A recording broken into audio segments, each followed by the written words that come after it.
From the point of view of like the game theory of the Democratic Party, right, we have this election which seems like an anomaly but might not be, and a lot of the Democratic establishment don't want to embrace Zohran Mamdani, right? They think that he is, too fringe, right?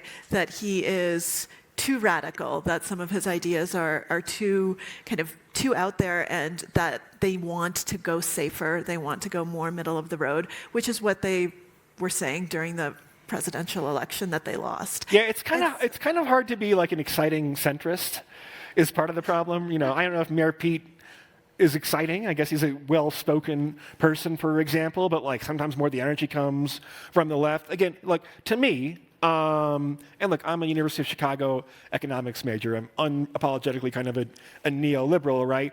It does seem to me like, look, the economic left has not had a lot of power in the United States recently, right? And it's very hard to govern a state like New York. It's particularly hard to govern New York City because New York State controls the taxation policy, a lot of the budget, and things like that. There are always rivalries between Albany and City Hall, right? That will not be any different. Yeah, absolutely. And I also wonder, if Mamdani does get elected, right? This is a big if still, right?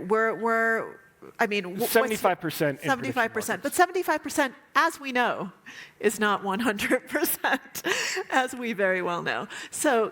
But let's assume he gets elected.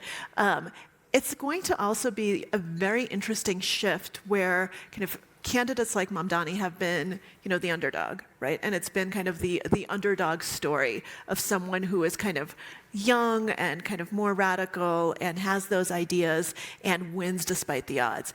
Now, what happens when you become the establishment, right? Like that underdog story shifts your incentives. We were talking just now in poker about incentives. Incentives matter in everything.